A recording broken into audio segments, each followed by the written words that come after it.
I'm Michael Counts, and this is Producing Innovation. For the start of our second season, I wanted to bring on someone whose work I genuinely believe is part of the next chapter of what it means to be human online. My guest is Zoe Kalar, founder and CEO of We Are 8, a platform that represents the next generation of social media and the creator economy. If you're like me, you've probably had the feeling where you open social media and somehow walk away feeling worse. More comparison, more noise, more agitation. And if you have kids or just care about your own mental health, you felt the cost of that. This conversation is about a reset. Zoe has built companies for decades at the intersection of media, culture, and human connection. And with We Are 8, she's taken on one of the biggest problems of our time: the way social platforms profit from outrage and insecurity, while the value created by everyday people flows upward to the top. We talk about a different model, one where people can actually share in the economics of advertising, where safety is designed into the system, and where the feed is built to inspire and connect instead of divide and addict. If you care about innovation, culture, mental health, the future of creators, or just reclaiming your attention, I think you'll want to hear this. Let's get into it.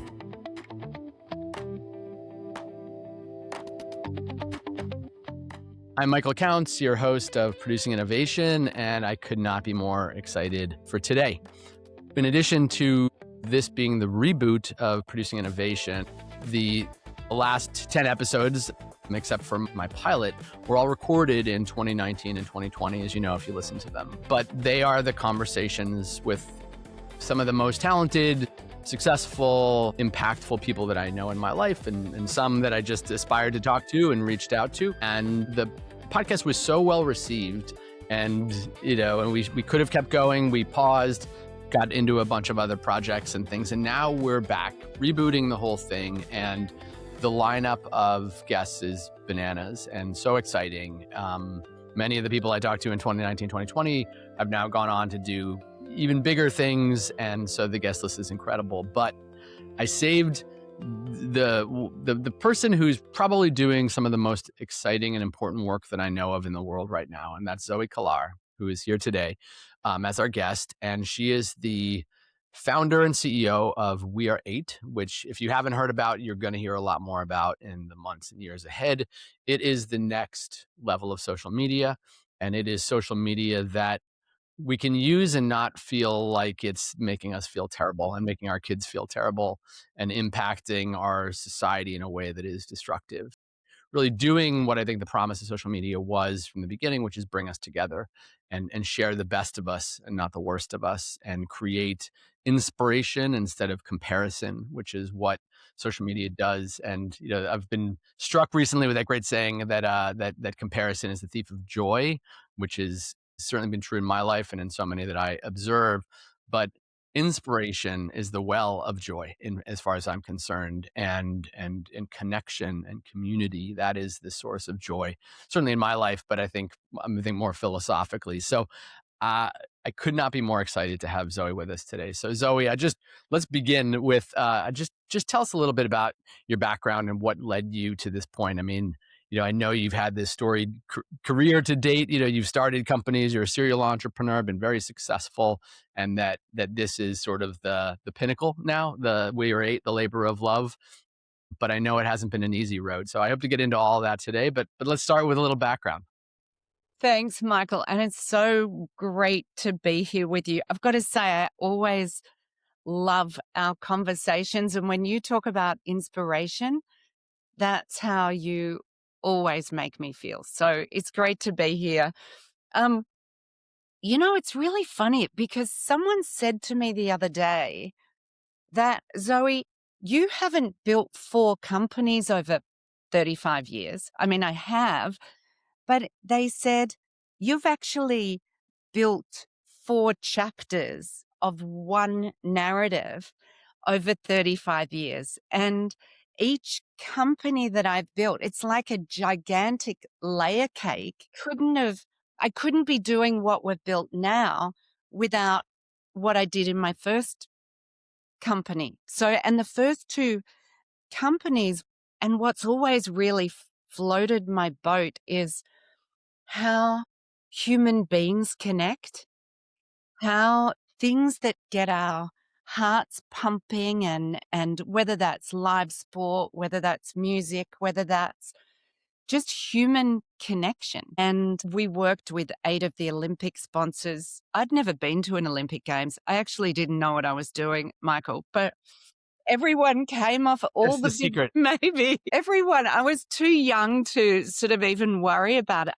I still don't worry now, actually. And everyone had come off Atlanta and was pitching to General Motors and the big telcos and all the companies saying, this is what we did in Atlanta.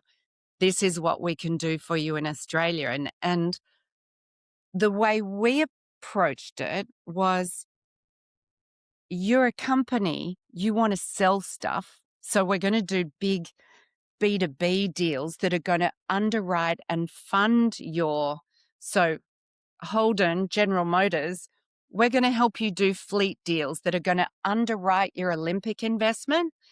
And then we're going to use that money to get the hearts and minds of the Australian people pumping. And it's that sort of fresh perspective around how can we do things differently? How can we, because I think so often, and in media particularly, and we've seen it in digital media and now more than ever, people are just data points and numbers and the entire ad industry, which is now $1 trillion big, has even forgotten that there's a human being out the other side. They're called eyeballs, and so I think for me, it's about how we as humans connect has been the lifelong journey. How we, more than ever with AI, we need to be really human. And so each company, my third company was sort of the first time I'd built back-end infrastructure. No one was talking about data. And I built a company, we built data infrastructure inside all the media agencies. But I was in New York for 12 years. And we essentially tracked $350 billion of ad spend. And so, again, I didn't actually know what I was doing there either, Michael, because there'd never been transparent trading. And that became the sort of backbone to media trading. But each company sort of built on each other until now, where we're really transforming ad delivery, like advertising, in a way that people love. Who would have thought in the world that we live in now that advertising, quite a hated industry, people hate ads the way they're delivered now. They're interruptive, annoying. Who could imagine that the ad industry can actually pump $500 billion a year into people, creator economies, and transform Yep. everything? Yep. And so that's what we've built. So Yeah. Well, your let's get into original that. question. I want to ask you a couple. Let me just pause there for a second, because I think that is, like, to understand some of the backstory is obviously critical. But give us a sense of, like, really for the benefit of the listener who doesn't know about it, like, how is We Are Eight different? What was your vision when you started it?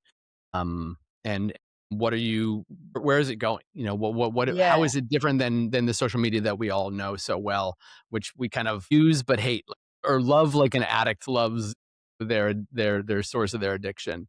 Yeah. How is We Are Eight different? Yeah. I think that at the very core of it, when I built the data company, I saw all of this ad money going to Meta. Mhm. Last year, it was over $200 billion. And injustice, Michael, just really pisses me off. And I thought, oh my God, we the people are the largest unpaid workforce in human history. And there was a huge human abuse and injustice around that. So at the core of what we've built is a reset so that if you choose to watch an ad, you can easily tap the golden button, watch an ad, and half the money from the advertiser is shared with you in a central wallet. Money also goes to charity, etc. So our goal is to get $1 a day into the wallets of 800 million people on the planet. For 800 million people to have that central wallet, be able to pay their subscriptions, donate to charity, make positive impact. If you love a film that a producer is creating, go and invest in that with $1 a day. 20 million people watching 5 ads for a month will fund an HIV treatment for someone. So imagine together, the coming together part is an unlocked economics from the advertising and the sharing is the transformational bit. And so all we've done really is share. All we've Yeah. done is share, I know. but What a working out novel idea. Well, what a the what a what a what a breakthrough idea. let's share. I mean, the hard bit then is where do people watch the ad? How do you eliminate fraud? How do you build the buying engine around it? And then why we decided to put that because look, if I could pay people just for watching ads, open an app, watch your ads, then go about your day, fantastic. But brands won't shift money and it becomes too transactional for people.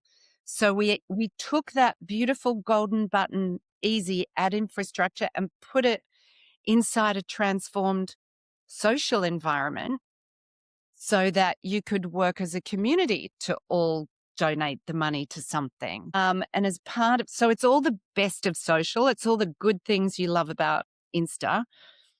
We've built, but real people, the more they go AI, the more we go real.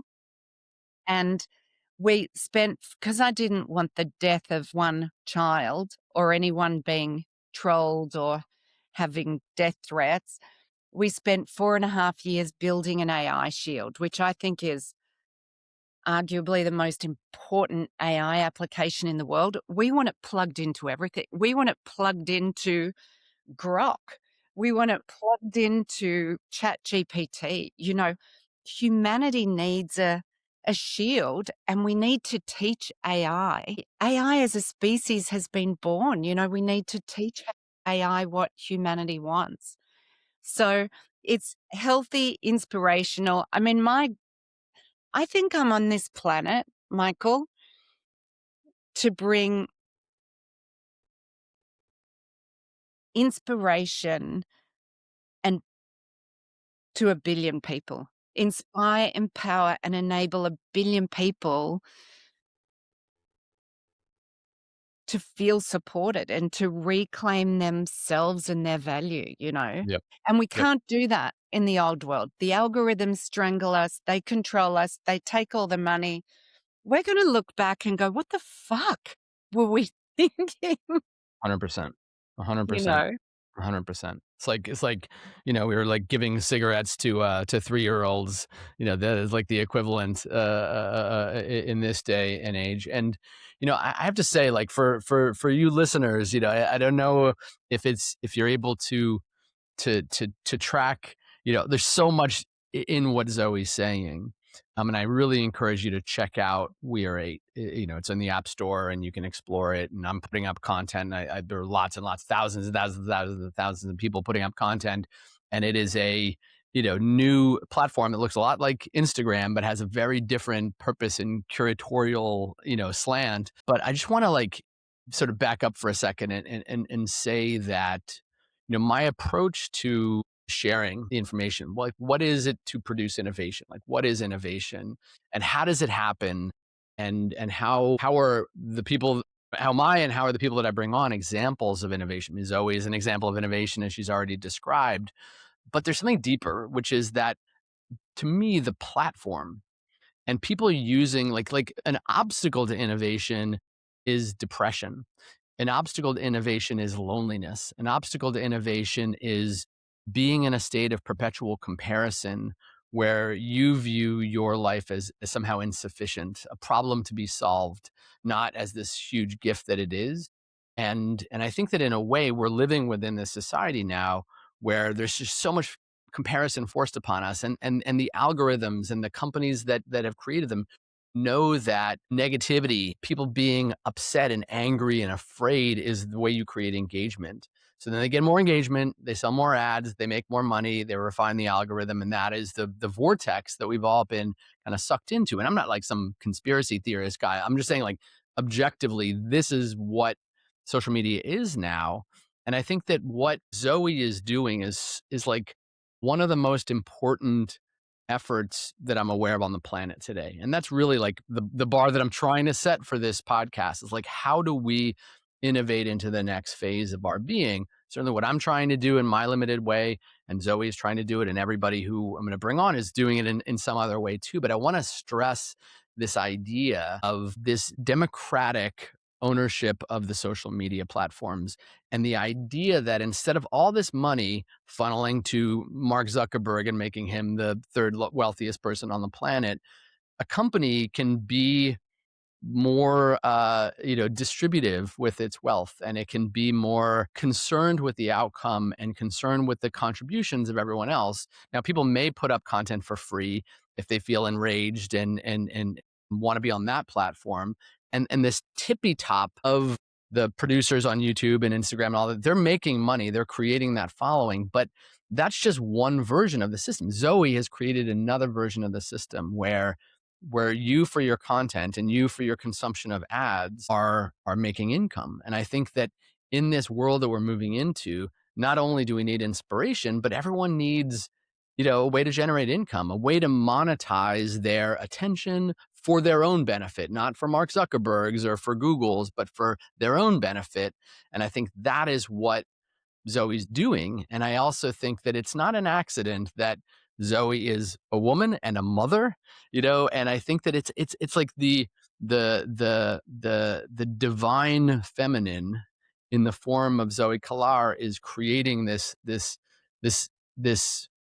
process by which the whole media ecosystem can really be transformed. And that's what I really believe this is. So Zoe, I'm not just blowing smoke here. I'm not just, Oh, thank puffing up you. what you're doing, but like, this is truly what I believe. Cause like I read Jonathan Haidt's book twice. I have kids that I fear are addicted to, social media in a way that is negative and has a negative impact on them. I see lots of people. I've had kids' friends get depressed, kids, like try and take their lives. Honestly, in my little Extortion. ecosystem, yeah, because they're just like they're Terrific. being convinced that their life is inadequate and insufficient, and that the way they're doing it is wrong because they're shown these insane and impossible points of comparison. So that if you don't look like that, live like that, fly on a private jet, And have it's all millions of fake. dollars, yeah, it's all yeah, exactly. It's So all do you know what I think's amazing? It's like a gigantic illusion. yes, We did an analysis recently because we're partnering with a number of the big football clubs, right? And we did an analysis of the top 15 football clubs. And these are clubs with followings of, 65 million and 80 million and crazy numbers. When we did the analysis, we actually looked at how many views does each post get, and the average is 3.5%. So only 3.5% of the audience sees it, so it gets strangled. Likes is under 1%, and comments is under 0.001%. So the idea that they've so cleverly addicted us to I'm very famous. I've got hundreds of millions of followers, which makes us work harder for them to create more content. But behind the scenes, everyone is getting strangled, controlled, suppressed through the algorithms. And so the fans don't even see the content, only 3.5%. And everyone's scrolling to death. And so what's interesting we unlock the algorithms because our goal, as soon as you don't want people scrolling and they can watch an ad when they want, you see everyone you're following, which means everyone can reach their own audience. So that turns a football club into fully their own media channel. So, Liverpool becomes the size of NBC Universal. Like when you can actually reach 100 million people, you are and reach them with every post, you're a media channel in a whole new way. And that makes clubs healthy. It makes players healthier. It makes fans healthier because the money's shared with fans. So it's this gigantic illusion. And when you talk about innovation, do you believe in fate? Yeah. You know the Stoic expression amor fati, like Yeah. that's I was about to get that tattooed on my fingers, amor fati. You know, I believe in fate, and I believe in the ability to shape one's, guide one's process. But yeah, I long answer to a short question, but yes, I do. Yeah. Me too, because when you see a big problem in a Mm, big sector, yeah. it's people would think it's a blessing, but it's also a curse, and you can't let it go until you try and work out a way to solve it. And that's why I don't even think, like, when I built Semi and people said, there's no way the media agencies will let you build infrastructure inside all their systems for billions of dollars. And we did, or, can't bring a musical to China, or there's no way you're going to perform a foreign production in the Great Hall of the People. But we did. But I don't think it's me. I actually just think, because with this, what we're doing is so big. It's taken us 10 years to build all the technology. It's so big that everyone thinks you are insane, and you get written off by 99% of the people, but somehow you just know that you meant to do this and you don't even think about that and you just keep going. And so I think innovation there's so much fear now in the world. Innovation is joy. I love the way you described innovation. Innovation is life. It's everything, whether that's writing a song or whatever. Yeah.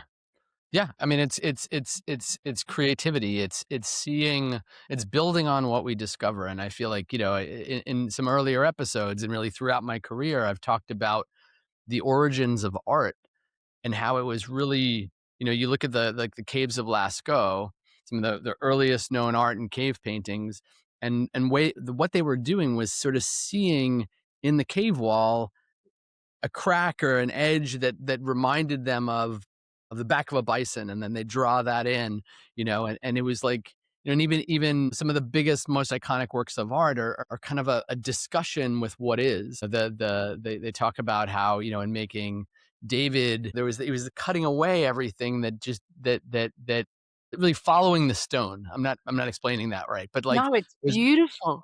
was revealing what was sort of being asked from the stone. And I think that it is, to me, creativity has always been a totally spiritual process. And I think Mm. that, I too feel called to do the different things that I've done, that my mission has been like yours, sort of a layer cake of my journey and my creation of doing the same, like pointing in the same direction, but doing different ways. Early in my career, I was making art and theater, immersive theater, spectacle out in the world with the intention of drawing people's attention to the wonder and the beauty of the world around us. And now I do that in other ways. I teach, I coach, I've, tried to make coaching more scalable and more accessible to people to help them apply creativity to their own lives.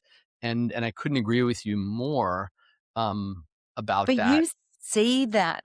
I mean, I even think Yeah. our meeting is Yeah. very fated because, this is not a solo journey. I mean, the AI shield that we've built, it was insane to think that we could train AI models. My genius CTO designed that.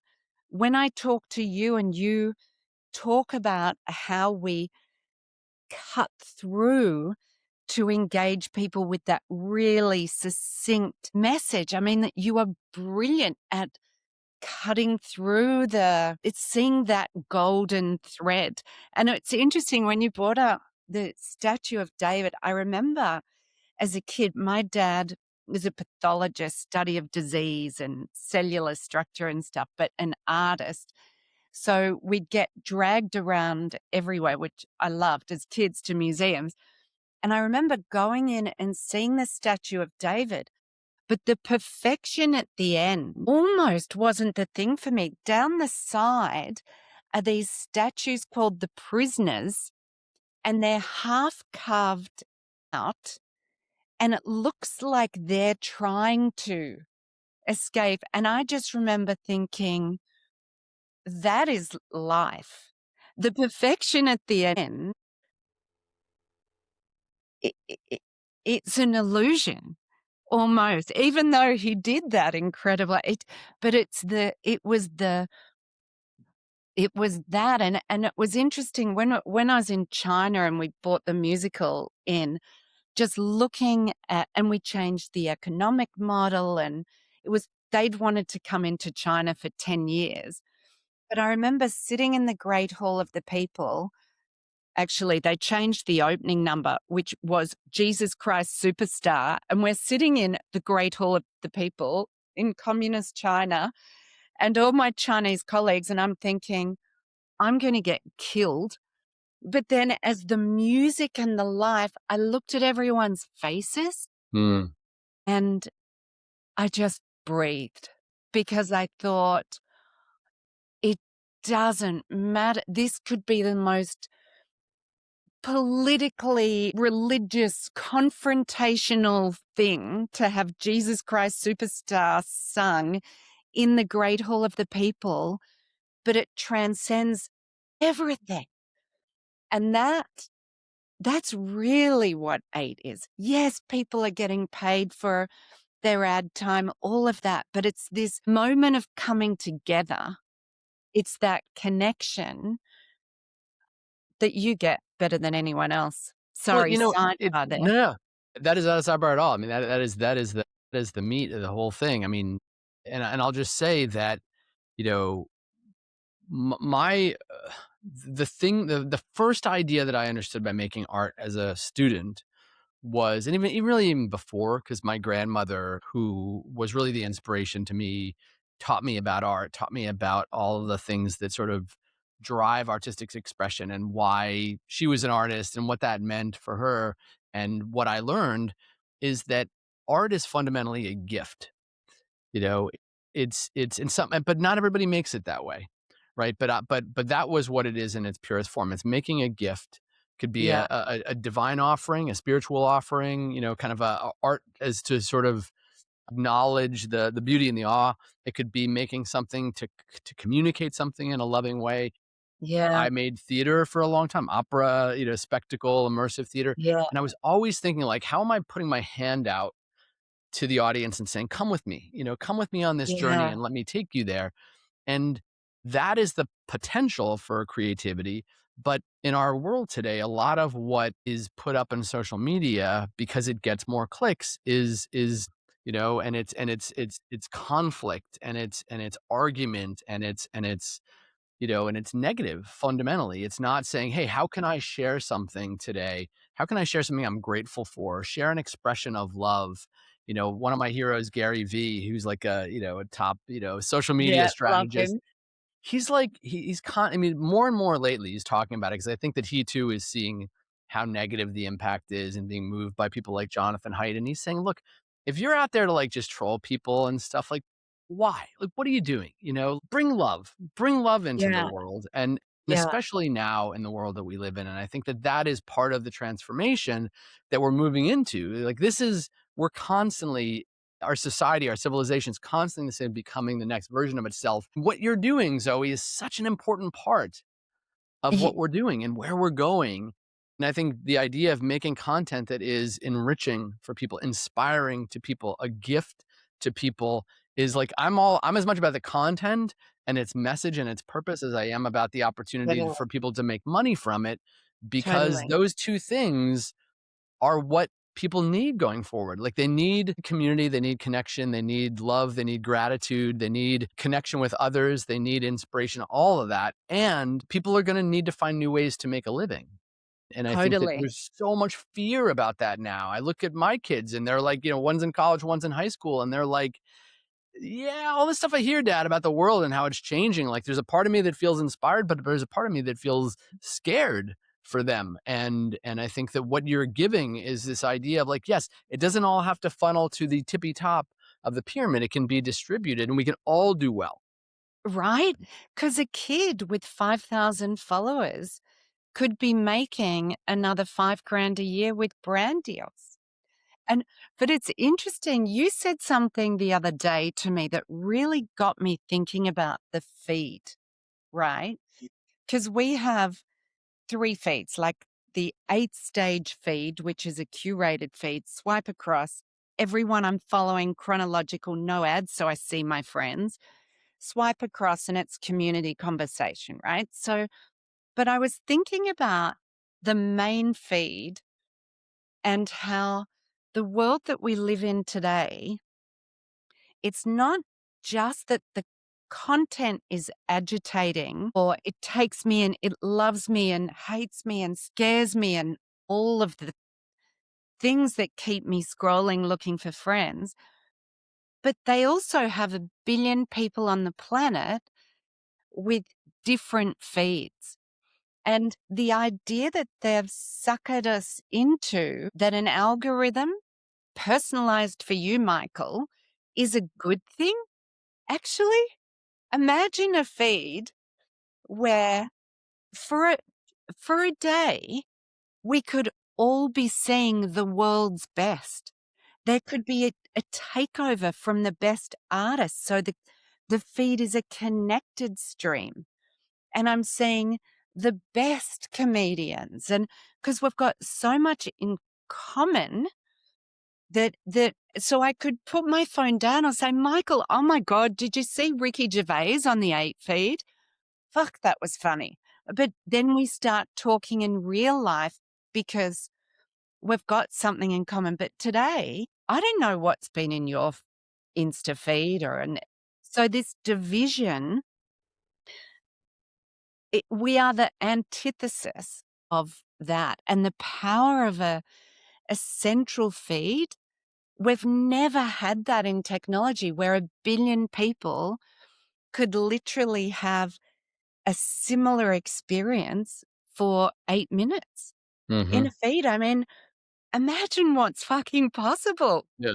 That, when we can all connect like that, that is a new level of human connection. If I know that I'm looking at this, but so are 100 million other people, there's something beautiful just in that because we're desperate, I think, to just be doing something with others that's not angry or fighting or but we just want Great. to Yeah. Yeah. be Yeah. I peaceful. mean, So I think that idea of the feed even needs to be reimagined around what we can do in there, not just isolated bits of content to 1 billion people differently, but a connected flow. yeah. Yeah. I mean, I think that there's so many reasons that benefit the companies that they, kind of tell you what you want to hear, and then feed you more of what you want to hear and reinforce the things that are enraging you, reinforce your, the things that make you come back, which is just like sort of furthering the fear. There was I knew a guy, or a sad guy, actually, who used to work at Fox in their social media department back years ago, and he would shared with me, because he was both like didn't really agree politically, but then was like, suckered by the money and went into it. So he would like give me this view into that world and what they were trying to do, and he said that their core strategy was to foster what they called FUD, fear, uncertainty, and doubt.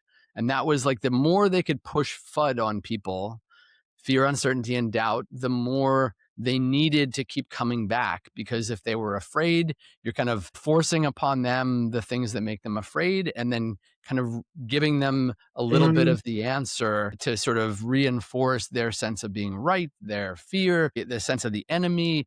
And that was what they Mhm. were doing. And now that's sort of metastasized into so many other aspects of our culture because it's compelling as a strategy for locking in engagement and making people dependent on a message. You tell them what they want to hear in a world that's very scary and they're going to stick around, and that's going to reinforce, like, build walls around that tribe and then create this sort of tribalism, which I think is what you're describing. And I think that creating commonality, which is what I think we see in cities like London and New York, is lots of people with lots of different perspectives living together, thriving, benefiting each other, sharing. It's why I've always loved living in New York, because that diversity that is the world that we live in is enriching.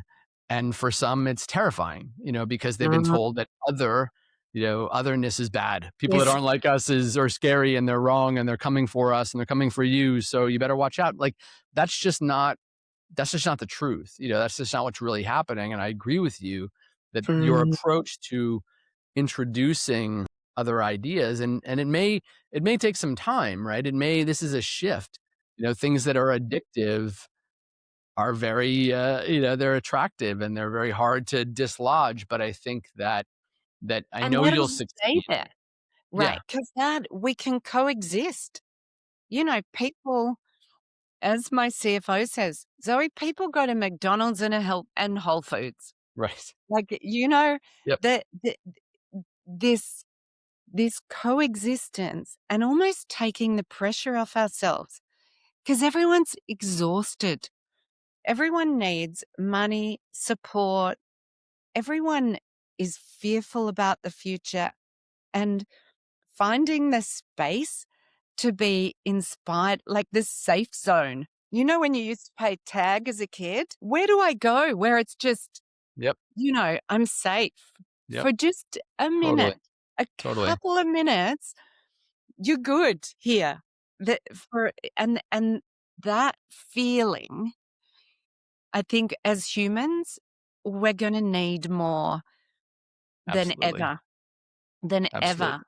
When my twins were born in Singapore, actually, and I lived in Shanghai for a while and 3 years, and then they were born in Singapore. And what I loved about that culture, because there's huge Muslim culture, a huge Indian culture, huge Chinese culture. It's just such a melting pot, and everyone celebrates each other's, Chinese New Year, all of the Totally. different celebrations. And it was so beautiful. And it's almost this division, because I believe the social algorithms have fueled this because of everything we talked about. But we've got so much more in common. I'm not Jewish, but I love celebrate the Friday night dinners, and I've got candles on it. Like, we did a test actually, because I want people to be able to have the most difficult conversations on a and we did something with a 17-year-old Palestinian girl and a 17-year-old Israeli girl talking. This is when we first started the conversation feed. And I didn't record it because I didn't want to make people feel uncomfortable. But what was amazing, because people are too scared to say to ask the difficult questions or to be more curious, it was the most phenomenal conversation. And it was challenging, but beautiful. And what they realized, they had so much more in common. It's like the Pakistani cricket team and the Indian cricket team. Behind the scenes, they've got so much in common. Politically, they can't. So it's how do we create a space where you can ask me, go on, Michael, ask me the most difficult question. Like I say to my kids, there's no question off the table. I could refuse to, I don't feel comfortable answering it, but let's talk about the difficult stuff. I had a conversation with my beautiful dad. My mum passed away last year, and he's an artist, and he broke his shoulder, and he did this beautiful piece of art, his first piece of art after a year. And the subject was sunflowers. And I said, "Oh my God, Dad, it's beautiful. What a perfect." He did it in black and white, and then he did it in color, and it was beautiful. And he just punches them out. Like, he did it in about an hour. But that was life, restarting again. And I think we've just had all our lives on pause because we don't want to ask the hard questions. So we ended up having a really honest conversation about life and death. And we just didn't pretend it was all okay. We just got real. And that's why I'm the worst dinner party guest, Michael, because I just want to get real. I'm shit at small talk. Yeah. You- You and I would do great at a dinner party with- together. We just get so real. I'm that guy in my family and in my social circle. Like I'm I'll bring a prompt to the table and like, hey, let's talk about something real. Like, and it's time is fleeting, and That's it. we don't like, I try and instill that in my kids, like gratitude and use your time well. Like those are the big messages. Like, We're on and this dot. We're yeah. on this little blue dot. What are we all doing? Like, we're all one species. We're on this little blue dot. And my husband has different color skin to me. That is like when I see someone who has different color skin or a different religion or shouldn't our natural thing be curious? I'm excited to can learn from you. Yeah. Yep. you know, and Yep. actually, but you are amazing at that, honestly. That is your natural state. That's why I love talking to you because you take it up a notch. We're also losing perspective, I think, and on what really matters. Well, what matters? You're at 100%. And I think, I think that is, we've been trained. I mean, some of it is our biological evolution. The people, our ancestors who survived, on the African savannah, they were the most threat biased and the most, you know, scanning the world for all the things that could hurt them. And that's why they Yeah. survived, and their genes got passed on to us and so forth. And then now today, we have that in us. We have this like scanning for what's wrong, scanning for what's broken, scanning for what we didn't do well, scanning for what threatens Mm, us or what could hurt us. And that serves a very different purpose now in our modern world than it did back then. And so many things that aren't threats we interpret as threats, and they're not like mortal threats, but we treat them as if they were. And I think mm, that fact, that biological mm. fact, in our consciousness has been manipulated by the media to sell us more stuff, because they say that you're not good, you're fucked up, but if you buy my thing, you'll do better. And then the media equivalent of that is Where is like, that thing? I yeah, want well, that thing. I know, but it's an illusion, as you said. It's an illusion, and now the media equivalent is they make us scared and then give us something to distract us from being scared.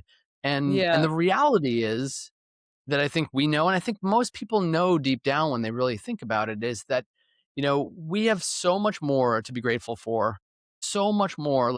I mean, like 99.9% of all the things that we encounter Mm, from our bodies and the mm, systems that make up this incredible thing that we mm. get to live inside of, and like the systems that have evolved over millions and millions and millions of years that we get to be just the beneficiary of: sight, Mm. touch, communication, language, this technology. You're in London, I'm in New York, we're like talking like I effortlessly in this know. way, and all these things that are just so incredible.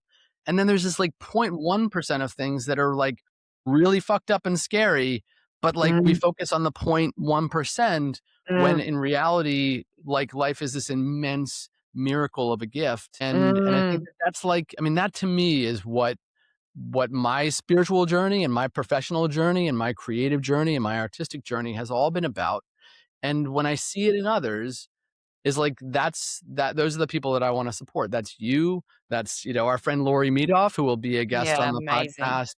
It's people that are creating connections and bringing a different perspective and helping us see how much is working instead of what isn't. And I think, I was sort of like thinking about how to circle back and bring this to a little bit of closure today. I could literally talk to you for hours and hours and Oh, hours. So, but right for the there sake with of you. this, of being sensitive to your time and the listeners' time, and I was thinking about like, what's a reasonable wrap up here? And I was like, well, what is something that we could give to a listener, to take away from this conversation beyond all the details, beyond all the inspiration, beyond, check out 8, beyond your experiences and my experiences as entrepreneurs and talking about innovation? Like, what's one thing that you just want to put out there in the world more, that we could give to the person who's listening right now and say, hey, just try this, experiment with this idea, and I want you to give them one and I'm going to give them one. But I just love to, given your experience and background, kind of, this is our opportunity to share something, to push a little bit of something good out into the world.